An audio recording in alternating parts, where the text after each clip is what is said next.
அன்பான பெற்றோர்களே, மாணவர்களே வணக்கம். எக்ஸாம் பக்கத்தில் வந்துடுச்சு. நல்லா படிச்சிருப்பீங்க எல்லாரும்.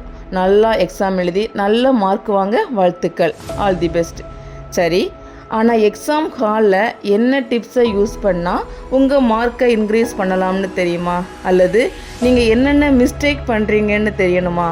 வாங்க சொல்கிறேன். மாணவர்களே, இது உங்களுக்காக தான். இந்த வீடியோவில் எல்லா மாணவர்களுக்கும் முக்கியமான பொதுவான ஒரு டிப்ஸ் சொல்லியிருக்கிறேன்.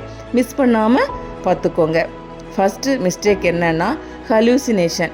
நீங்கள் எக்ஸாம் ஹாலுக்கு உள்ளே போன உடனே உங்கள் பிரெயினில் ரெக்டிகுலர் ஆக்டிவேட்டிங் சிஸ்டம் ஆக்டிவ் ஆகும். அது என்ன பண்ணும் அப்படின்னா, கொஸ்டினை முழுமையாக ரீட் பண்ண விடாமல் ஸ்டார்டிங் மட்டும் ரீட் பண்ணிவிட்டு ஓகே எனக்கு தெரியும் அப்படின்னு நினச்சி தவறான ஆன்சரை எழுதிடுவீங்க.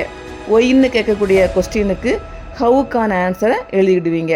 உங்களுக்கு தெரிஞ்ச ஆன்சராக இருக்கும், பட் நீங்கள் தவறாக எழுதிடுவீங்க. அதனால் கொஸ்டினை 2 வாட்டியாவது ஃபுல்லாக ரீட் பண்ணிவிட்டு எழுதுங்க. உங்கள் மார்க்கு இன்க்ரீஸ் ஆகும். Second, over thinking. நீங்கள் ஆன்சர் எழுதும்போது நல்லா படிச்சிருந்த ஏதோ ஒரு கொஸ்டினுக்கு ஆன்சர் மறந்துடுச்சு அப்படின்னா நீங்கள் அதுக்காக ஓவராக திங்க் பண்ணுவீங்க, அப்படி தானே? 5 நிமிஷத்துக்கு மேலே திங்க் பண்ணுறதுனால டைம் வேஸ்ட் ஆகும். இன்னும் நம்ம மூளையில் கார்டிசோல் ஹார்மோன் அதிகமாக சுரக்கும். அதனால் அடுத்து எழுத வேண்டிய ஆன்சரும் மறந்து போயிடும். இதனால் மாணவர்களே, ஓவர் திங்கிங் வேண்டாம். அதே மாதிரி எந்த ஆன்சர் எழுதுறது, எதை ஸ்கிப் பண்ணுறது அப்படிங்கிறத ஸ்டார்டிங்லேயே முடிவு பண்ணுங்கள். குழப்பமாக இருக்காதீங்க.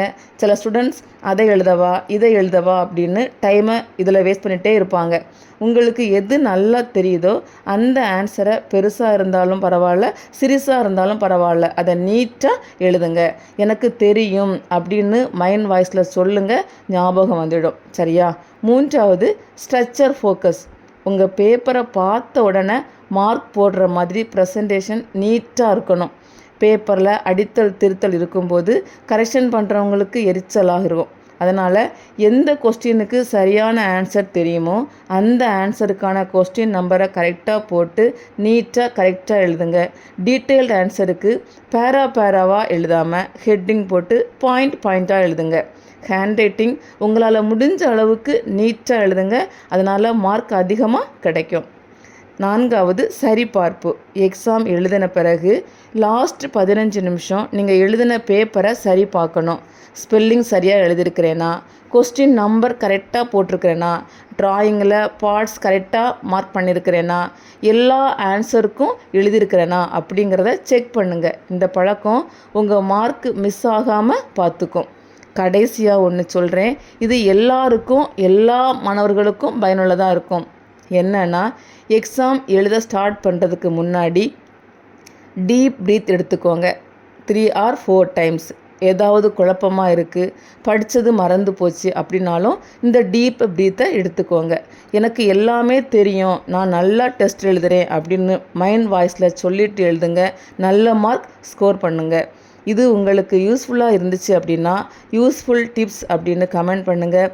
சப்ஸ்கிரைப் பண்ண மறந்துடாதீங்க. உங்களுக்கு தெரிந்த மாணவர்களுக்கு இதை ஷேர் பண்ணுங்கள். இன்னும் பயனுள்ள வீடியோவில் சந்திப்போம். நன்றி.